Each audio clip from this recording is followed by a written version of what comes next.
नमस्ते नेपाल अनि नेपाली। आम नेपालीहरूमा लागेका विषय मध्ये केही विषयहरू ममा पनि लागेका छन् र यी विषयहरूलाई भिडियो मार्फत राख्ने अनुमति म नेपाल सरकारसँग चाहन्छु। राखिने विषयहरू नेपालको नियम कानुन संविधान सम्बद्ध छन् भन्ने लाग्छ। यदि त्यस्तो नभएमा माफी पनि चाहन्छु र अपराधै ठहरियो भने हदैसम्मको सजाय, त्यो भनेको सिधै मृत्यु, त्यो पनि स्वीकार्य छ भन्दै नेपाल सरकारसँग अनुमति लिँदै केही विषयहरूलाई राख्न चाहन्छु। मूलतः अहिले निकै विवादास्पद र चर्चामा रहेको विषय एमसीसी, यसको बारेमा म एउटा नागरिक तहबाट जे बुझेको छु र बुझ्न चाहन्छु त्यो विषयलाई सुरुमा राख्न चाहन्छु। मैले बुझेको एमसीसी चीनको अन्तर्राष्ट्रिय अर्थ राजनीतिलाई टक्कर दिने हिसाबले अमेरिकाले प्रयोगमा ल्याएको विषय हो। विभिन्न कमजोर अर्थ राजनीति भएका मुलुकहरूलाई आर्थिक प्रलोभन देखाएर मस्यौदाको खोलमा अर्थनीति अथवा बोक्रा आर्थिक सहयोग, अर्थनीतिको कुरा र बुझी कुरा अन्तर्यमा सैन्य रणनीति नै हो भन्ने जहाँसम्म मैले बुझेको छु। त्यो बुझाइमा कमी रहन पनि सक्ला।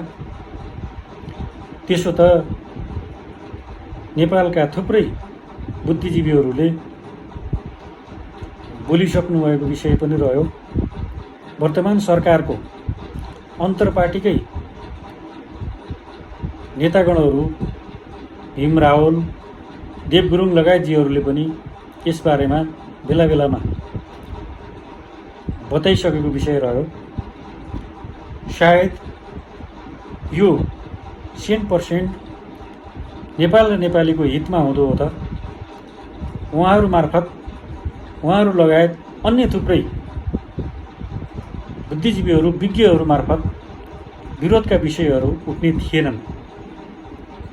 प्रतिनिधि सभा, राष्ट्रिय सभा स्वयंमा मत विभाजित हुने थिएन, मलाई त्यस्तो लाग्छ। भनिन्छ उही खोलाको पानी उही खोलाको माछा, पानी सङ्लो छ या धमिलो छ भन्ने कुरा त्यही खोलामा खेलिरहेका माछाहरूले बेला बेलामा धमिलो छ भन्ने कुरा दिइरहँदाखेरि हामीले कतिसम्म विश्वास गर्ने या नगर्ने भन्ने विषय रह्यो। यदि यो नेपाल र नेपालीको हित विपरीत तत्कालीन अवस्थामा नभए पनि दीर्घकालीन अवस्थामा छ भने पनि तपाईहरूले यसलाई रोक्नुपर्छ भन्ने मेरो व्यक्तिगत सुझाव पनि हो। यसमा हामीले प्रजातन्त्र, लोकतन्त्र, गणतन्त्र जे तन्त्र भने पनि हुन त जनताले निर्वाचित गरेकै व्यक्तिहरू सरकारमा हुनुहुन्छ। त्यसलाई एक खालले जनमत भनेरै बुझिन्छ। तर यो बहुमत र अल्पमतको कुरा, 2/3को कुरा, यी विषयहरू जनतासँगै बाट निर्वाचित भएका प्रतिनिधिहरूले अनुमोदित गरे भन्दैमा सारा नेपाली जनमतको सम्मान या उपस्थिति त्यहाँ छ भन्ने बुझाइ हरेक अवस्थामा लागू हुन्छ भन्ने मलाई लाग्दैन। कालान्तरमा नराम्रो हुन्छ भने त्यस्ता विषयहरूमा हतारो गरिकन निर्णय नलिदिनको निम्ति नम्र अनुरोध गर्न चाहन्छु। नेपाली कांग्रेसलाई पनि गर्न चाहन्छु, नेकपालाई पनि गर्न चाहन्छु र जो जति एमसीसीलाई घुमाउरो या सोझो तरिकाबाट पास गर्नलाई लालायित हुनुहुन्छ उहाँहरू सबैलाई भन्न चाहन्छु, साँच्चै हितमा छ भने मात्रै अगाडि बढ्नु होला, छैन भने रोकिनु होला, रोक्नु होला, यो भन्न चाहन्छु। किनकि तपाईहरूको इतिहास विगतका कालखण्डमा पटक पटकका सरकारले देश र जनताप्रति गद्दारी गरेका कुराहरूले अहिलेसम्म नेपाल र नेपालीले अप्ठ्यारो भोग्नु परेको छ। भोलि फेरि झन् ठुलो समस्या नेपाल र नेपालीले झेल्नुपर्ने, त्यो अप्ठ्यारो बिहोर्नुपर्ने स्थितिमा तपाईहरूले नपुर्याउनु होला, यो भन्न चाहन्छु। किनकि एमसीसी मार्फत आउने आर्थिक सहयोगभन्दा ठुल्ठुला धनराशि नेपाल आउँदाखेरि यस प्रकारले सम्झौता भएका छैनन्, यो आम नेपालीले बुझेका छन्। त्यसैले केही त छ यसका पछाडि भन्ने कुरा हो। नेपालको मूल कानुन संविधानभन्दा माथि रहने गरिकन त्यस प्रकारबाट सम्झौता नहोस्। भोलिका दिनहरूमा आजको कमजोरीले ठुलो पछुतो स्वयं सरकारमा भएका राजनीतिक दलहरू, नभएका दलहरू, आम नागरिकले बिहोर्न नपरोस् भन्ने मेरो एउटा नेपाली नागरिकको चाहना हो। यो चाहना करोडौँको नहोला, लाखौँको नहोला, हजारौँको नहोला, सयौँको त पक्कै छ भन्ने मलाई लाग्छ। अर्को कुरा, हामीले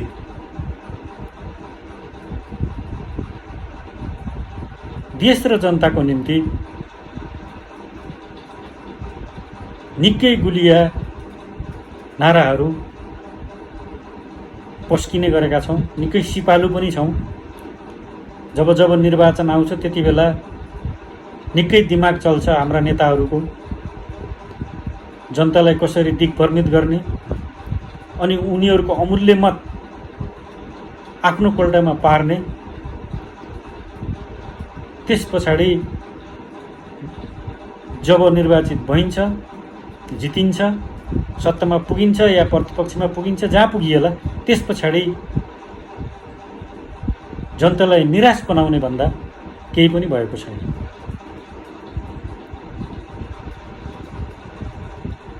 पछिल्लो पटक यो विषय पुरानो भइसकेको छ, तर पनि सङ्घीयतालाई बुझ्ने सवालमा सानो बाख्रालाई ठुलो भैँसीको सिङ बोकाइएकै हो। जनताले केन्द्रको सरकार स्थानीय तहमा आयो या पुर्याइयो भनेर राजनीतिक र सैद्धान्तिक हिसाबले त्यसलाई व्याख्या गरिए पनि हिजो केन्द्रमै बर्मलुट हुने राज्य कोष आज स्थानीय तहमा पुगेर त्यहाँ पनि बर्मलुट हुने एउटा मार्ग बनेको छ। यो तितो सत्य हो। यो तितो सत्यलाई स्वीकार्नै पर्छ। उठाइएका मुद्दाहरूलाई निराकरण गर्नको निम्ति, निवारण गर्नको निम्ति स्थानीय तहमा होस् या कुनै पनि तहमा छानबिन समिति बनाइन्छन्। त्यो छानबिन समितिभित्र विभिन्न राजनीतिक दलका कार्यकर्ताहरू समेटिन्छन् र त्यो छानबिन समिति खानपिन समितिमा परिणत हुन्छ। अनि कहाँ कोले के कति खानुपर्ने हो, अनि त्यो खाइसकेपछि विषयको समाधान हुँदैन, मुद्दाको हल हुँदैन, जनताका चासो गुनासो र समस्याहरूको समाधान हुँदैन। आफ्नो चाहिँ पेट भरेपछि ती सबै तिलाञ्जली दिइन्छ। आफूलाई बडो समाजवादी भन्ने नेपाली कङ्ग्रेस, सर्वहारा श्रमजीवी वर्गको पार्टी भन्ने नेपाल कम्युनिस्ट पार्टी, जे जति पनि पार्टीहरू छन् जसले मार्क्सवाद लेनिनवादको जनै लगाएर हिँडेका छन्, उनी सबैले यो बुझ्न जरुरी छ कि राजनीति हिजोका दिनमा स्कुलिङमा राजनीति जनताको निस्वार्थ सेवा हो भनिएकै हो, तर अहिले पेसा बनेको छ। बेरोजगार कार्यकर्ताहरूको आर्थिक जीवनशैली अस्वाभाविक ढङ्गले बदलिएको छ। यी विषयहरूबाट पनि प्रश्न हुन्छ, हामी समाजवादी छौँ, सर्वहारा श्रमजीवीको राजनीति गरेका छौँ, या भरमको?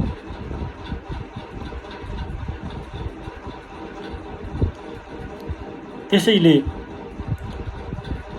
जनतालाई छल्ने, धोका दिने, जनताको भावनामाथि खेलवाड गर्ने, वास्तविक गरिबीको रेखामुनि रहेका स्वास्थ्य, शिक्षा, घाँसपास, कपास आदि इत्यादिबाट अप्ठ्यारो स्थिति झेलिरहेका नागरिकहरूलाई जनतै होइनन्, चुनाव बाहेक ऐपछि जनतै होइनन्, जो अलि सम्पन्न छन्, जो नजिक छन्, जसले आफूलाई ईश्वरकै रूपमा भक्ति भजन गर्छन्, जति गल्ती गरे पनि बचाउँछन्, तिनीहरू नै जनता देख्ने, वास्तविक जनतालाई जनता नदेख्ने यो इतिहासदेखि वर्तमानसम्मको यो समस्या अहिलेसम्म पनि यथावतै छ। बेला बेलामा नागरिकहरूले यी विषयहरू उठाउनु अस्वाभाविक होइन, स्वाभाविक हो, तर पटक पटक एउटै मुद्दा उठाइरहन पर्ने बाध्यता कहिलेसम्म गराइराख्ने, यो विषयबारे पनि बुझिन जरुरी छ। हामीले थुप्रै अप्ठ्याराहरू झेल्यौँ। हुन त कुनै वैदेशिक शक्ति केन्द्रको दबावमा पो झेल्यौँ, या समय र परिस्थितिले सिर्जना गरेर झेल्यौँ, त्यो आफ्नो ठाउँमा छ। एउटा कुरालाई उठाउन चाहे, इतिहासमा टेक्नै पर्छ, पछाडि फर्किनु नि पर्छ। बेला बेलामा हामीले भारतको पटक पटक इतिहासदेखि वर्तमानसम्म कैयन पटक नेपाल र नेपालीले नाकाबन्दीको शास्ति भएका छौँ। जब जब सङ्कट पर्छ तब तब त्यो उसले दोहोऱ्याइरहेको छ। पछिल्लो पटकको नाकाबन्दी भूकम्पले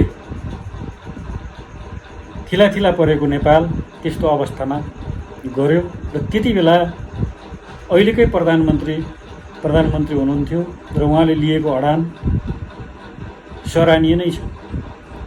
तर यो राजनीतिमा जे पनि चल्छ भनिरहँदाखेरि त्यो पनि कतै मैले पिटे जस्तो गर्छु त रोए जस्तो गर भन्ने खेल त थिएन नि। शङ्काको ठाउँ देखिन्छ।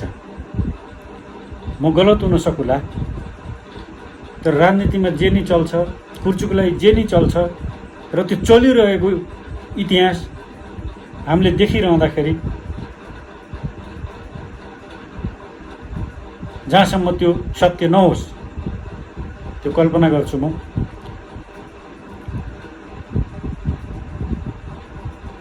अनि अर्को कुरा, म फेरि एमसीसी मै थोरै जोडिन चाहे। एमसीसी र आइपीएस को अन्तर सम्बन्ध बेला बेलामा उठ्ने गरेको छ। वक्तव्यबाजीहरूबाट पनि ती अन्तर सम्बन्धित छन् है भन्ने सङ्केत मिलेकै हो। इन्डो पेसिफिक स्ट्राटेजी, हिन्द महासागरीय रणनीति पूर्ण रूपले सैन्य रणनीति रहेको कुरा र यो एमसिसी पनि त्योसँग अन्तर सम्बन्धित भएको कुराले भोलि नेपाल एउटा रणभूमि नबनोस् भन्न चाहन्छु। कैयौं देशहरूमा यस प्रकारका सम्झौताले नागरिकहरूले शास्ति भोगेको र राज्यले कानुनी कारबाहीको दायरामा लिन नसकेको, त्यसपछि निकै ठुलो पछुतो भएको कुराहरू सुनेका छौँ। यस प्रकारको स्थिति नआओस् भन्न चाहन्छु, किनकि तपाईहरू कम्मर कसिसक्नु भएको छ, त्यसको निम्ति चाहिने मत पुर्याइसक्नु भएको छ। म एउटा नागरिक या केही सय नागरिकले भनेर त्यो रोकिने अवस्था म देख्दिनँ।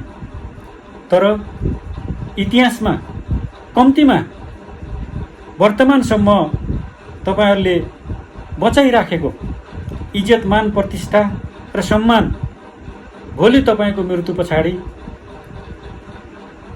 अथवा इतिहासमा नेपाली जनताले जय जयकार गर्ने प्रकारको होस्, हितकारी होस्, सम्मानित होस्, ताकि नेपाली जनताले यिनीहरू गद्दार थिए, फलानु गद्दार थियो, यो राजनेता थिएन, हामीले बुझ्न सकिएन, उसलाई मत दिएर गलत गऱ्यौँ, यो व्यवस्था फर्काएर गलत गऱ्यौँ भनेर पछुतो मान्न पर्ने स्थिति सिर्जना नगरिदिनु होला भन्न म चाहन्छु।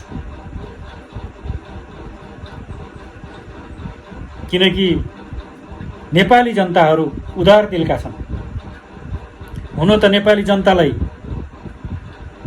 धेरै पार्टी परिवर्तन गर्न पाउने त्यो अवसर मिलेको छैन। कि त काङ्ग्रेसलाई नै भोट हाल्नु पर्यो, कि यो कम्युनिस्टलाई नै हाल्न पर्यो।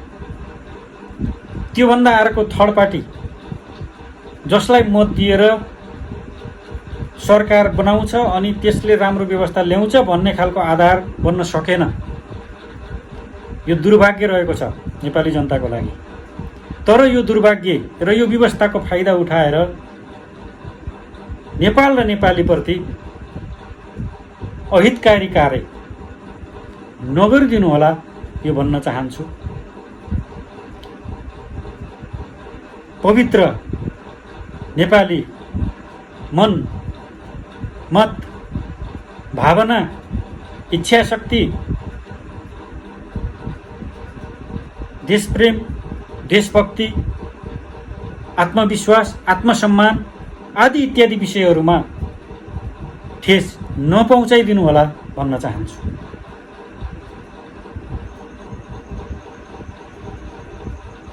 हुन त नागरिकका कुराहरूलाई न हिजोका सरकारले सुने, हिजोका व्यवस्थाले सुने। विश्वास कम छ अहिलेको सरकार र व्यवस्थाले पनि सुन्ला भन्ने। तर चाहन्छु सुनोस्। कहिलेकाहीँ नागरिकको आवाजले महत्त्व राख्न सक्छ।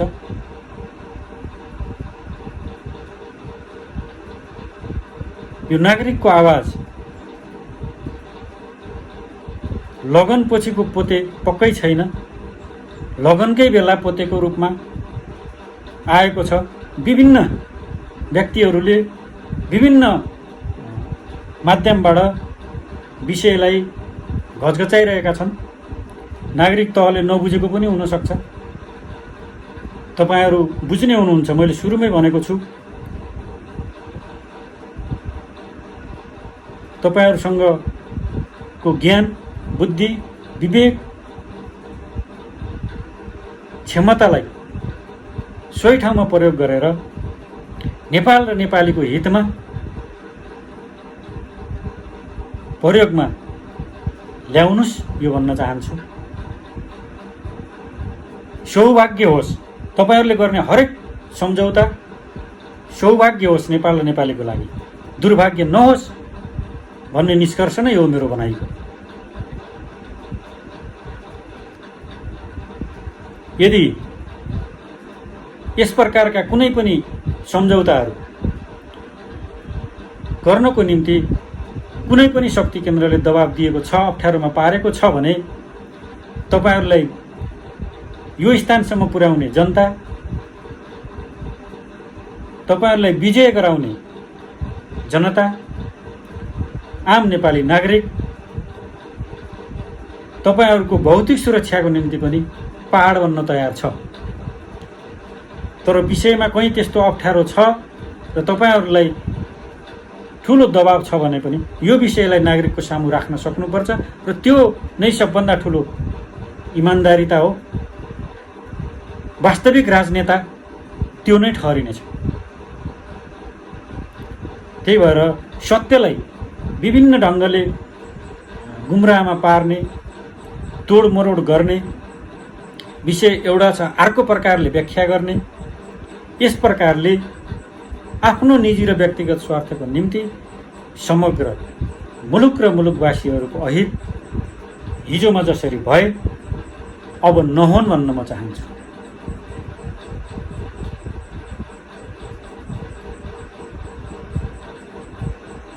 बेला बेलामा ठिक मुद्दाहरू उठ्ने गर्छन्।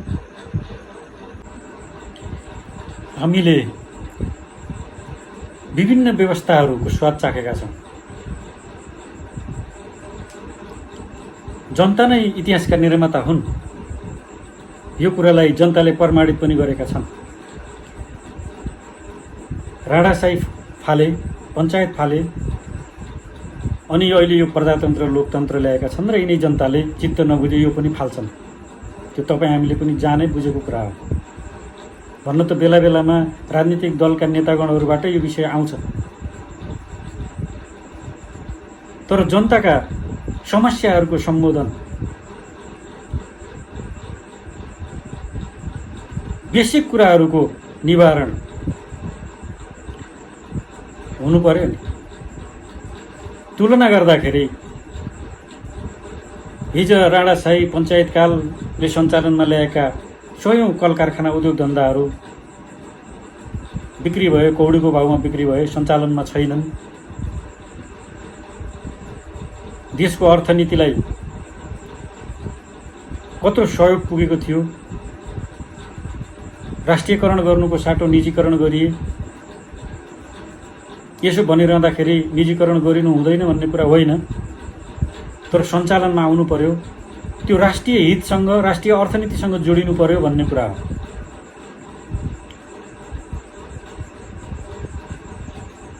एकाध मान्छेहरू अथवा एउटा परिवार सुखी र सम्पन्न हुनको निम्ति सयौं परिवारहरूको पेटमा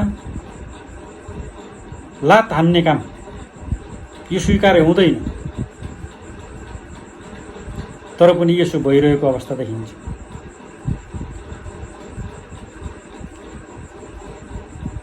हामीले बुझेका छौँ भ्रष्टाचार,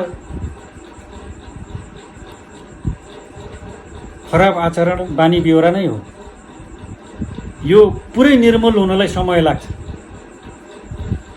भ्रष्टाचार र कमिसन हामीले बालबच्चालाई सुरुबाटै सिकाइरहेका हुन्छौँ। एउटा सामान्य चिज किन्नलाई पसल पठायो, जा बाबु नानी यो लिएर आइज, 5 रुपियाँको तैँले फलानु चिज किनेर खा, चक्लेट खा या केही खा, यो भन्छौँ। यो कमिसन हो। त्यसैले कमिसन र भ्रष्टाचार भनेको बाल्य अवस्थाबाटै सिकाएका छौँ। त्यसको निरन्तरता ठाउँ ठाउँमा छ। तर जनताहरूलाई नै अप्ठ्यारोमा पार्ने गरिकन, जनताहरूको आँखामा छारो हालिकन, कमजोर संरचना बनाइकन, विभिन्न डकुमेन्ट्रीहरू तयार गरिकन जालसाजीपूर्वक भ्रष्टाचार गरिनु अपराध हो। भ्रष्टाचारको विषयमा नागरिकले कुरा उठाउनु जायज हो। तर अहिलेको समय भनेको मान्छेहरूको जमघट, हुलदङ्गा गर्ने, जम्मा हुने, आन्दोलित हुने, यो कोरोनाका कारणले त्यो स्थिति ठिक होइन। त्यो स्वयंमा आत्मघाती हुन आउँछ। तर यसो भन्दैमा स्थिति अप्ठ्यारो छ भन्दैमा, अहिले नागरिकहरूले विरोध गर्न सक्दैनन् भन्दैमा नियम र परिधिभन्दा बाहिर रहेर काम गरिनु ठिक होइन। नागरिकले जान्न पाउने अधिकार छ, नागरिकले कर तिरेको छ, आक्रोश हुन्छ, त्यो स्वाभाविक हो। यस प्रकारको स्थिति सिर्जना नहुने वातावरण सरकार र स्वयं सरकारवालाहरूले गर्न जरुरी छ, विचार पुर्याइनुपर्छ। त्यो केन्द्रमा होस् या प्रदेशमा होस्, जिल्लामा होस् या स्थानीय तहमा, हरेक ठाउँमा हुनु जरुरी छ। आर्थिक फारोतिनो हुनुपर्छ, आर्थिक कार्यमा पारदर्शिता हुनुपर्छ। नागरिक 18औं शताब्दी र 21औं शताब्दीको उही हुन्छ भन्ने छैन। सामाजिक सञ्जालको पहुँच छ। विज्ञान र प्रविधिले दुनियाँलाई एकै ठाउँमा जोडिदिएको छ। सबै विषय छिटो छिटो एकअर्कामा सम्प्रेषण हुन्छन्। त्यसैले भ्रष्टाचार गर्ने कुरा स्वीकार्य हुन सक्दैन, प्रस्ट्याइन जरुरी छ। तर विरोधका लागि विरोध गरिने कुराको म विरोधी छु।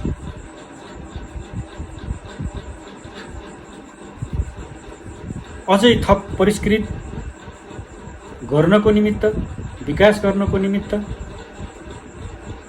विरोध हुनु जरुरी छ। त्यहाँ विरोध गरिनुपर्छ, घचघच्याउनुपर्छ। मुखबोल भएर बस्ने कुराले कसैले गलत गरेको छ भने त्यहाँ विरोध गरिएन भने उसले झन् गलत गर्छ। अथवा कसैले अपराध कर्म गरेको छ भने अपराध कर्म गर्न लगाउने दोषी हो। त्योभन्दा पनि महादोषी अपराध कर्म गरेको देख्ने मान्छे हो। त्यसैले कहीँ अपराध कर्म भएको छ, गलत भएको छ भने चुप लागेर बस्नु, त्यो फेरि नागरिक नै दोषी हुन्छ। त्यही भएर उसले विषय उठाउनु पर्छ।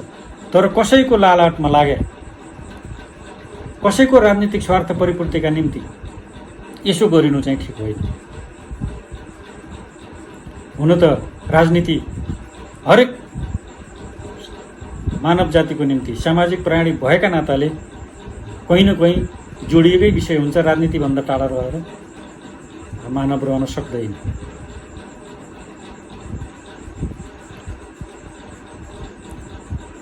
त्यसैले पछिल्लो पटक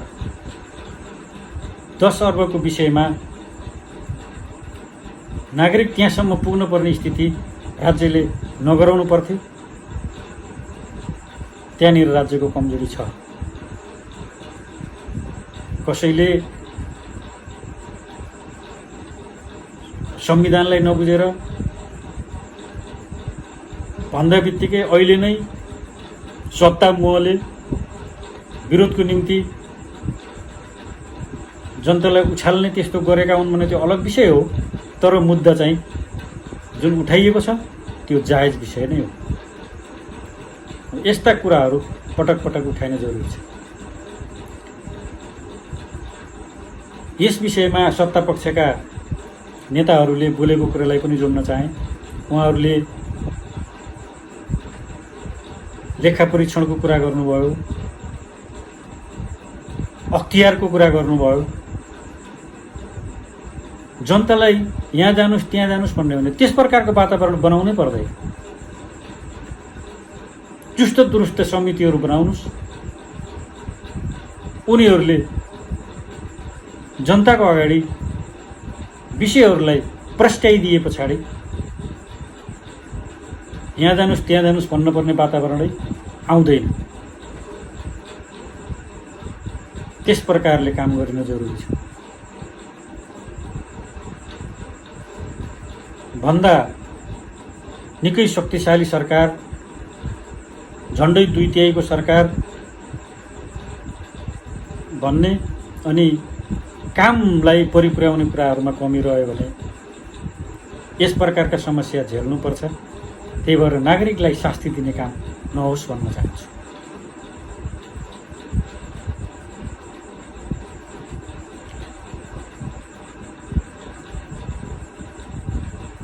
नेपालको आर्थिक, राजनीतिक, सामाजिक, सांस्कृतिक, शैक्षिक हरेक क्षेत्रमा विकास गर्नको निम्ति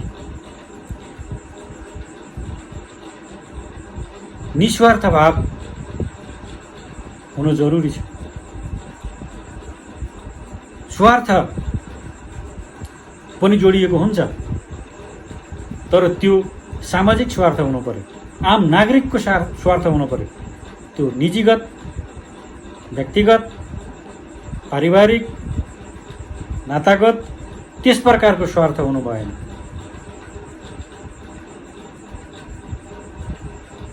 आफू मात्रै सम्पन्न हुने, नागरिक जतिसुकै विपन्न होस् त्यसमा कुनै चासै नराख्ने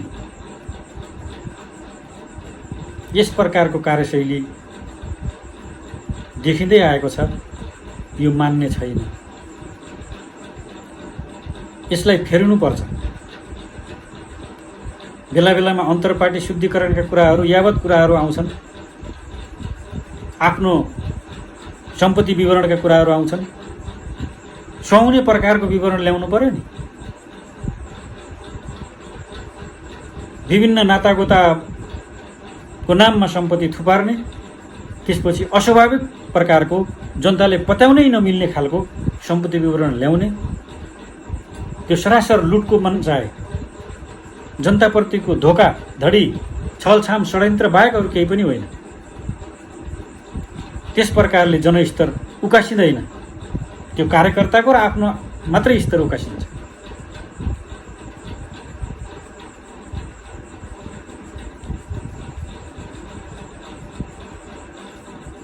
अनि अन्त्यमा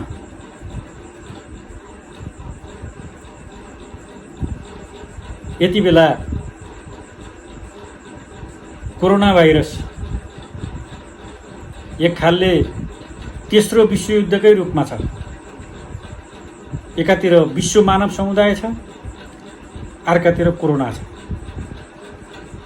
विश्व कोरोनासँग लडिरहेको छ। यससँग लड्ने भनेको कुनै अस्त्र शस्त्र, हात हतियार आदि इत्यादिले होइन, मनोबलले नै हो।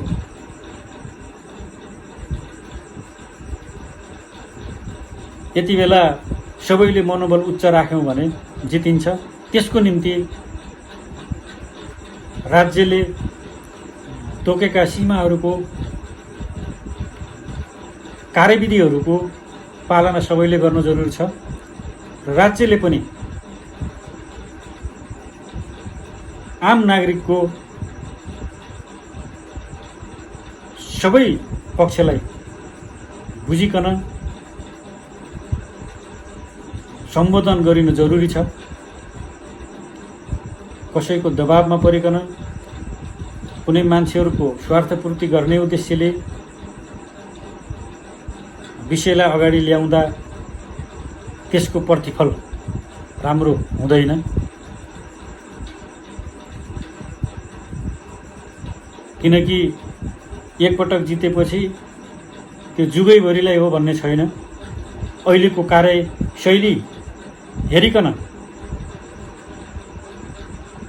जनताले भोलिको मत निर्धारण गर्छ।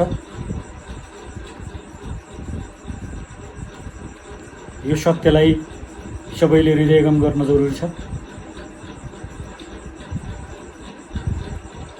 पुनः एकपटक एमसीसी यदि राष्ट्रहितमा छैन भने, केही थोरैको हितको निम्ति हो भने, देश जटिलताको चङ्गुलमा फस्ने हो भने विदेशी सेनाले बुट बजार्ने, नेपालीलाई तराई तराई पार्ने स्थिति आउने हो भने, नेपालका खनिज तत्त्वहरू विदेशमा निर्बाध जाने हुन् भने नेपाली सार्वभौमिकता, स्वाधीनता, स्वाभिमान मासिने हो भने यो स्वीकार्य छैन। यसलाई रोक्नुपर्छ, रोक्नुपर्छ, रोक्नुपर्छ। म यही भन्न चाहन्छु। हामी सबै नेपाल र नेपालीको हित हुने हिसाबले वर्तमान सरकार, सबै राजनीतिक दल, बुद्धिजीवी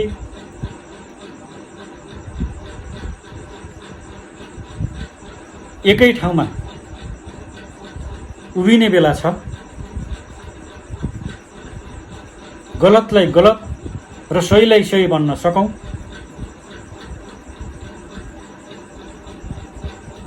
नेपाली हामी रहौँला कहाँ नेपालै नरहे। केही सम्पत्ति भएका मान्छेहरू कहीँ कतै गएर सेटल हुनु होला।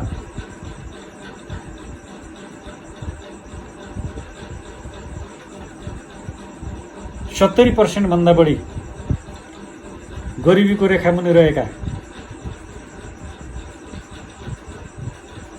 आम गरिब किसान नेपाली हामी दाजुभाइ दिदीबहिनीहरू,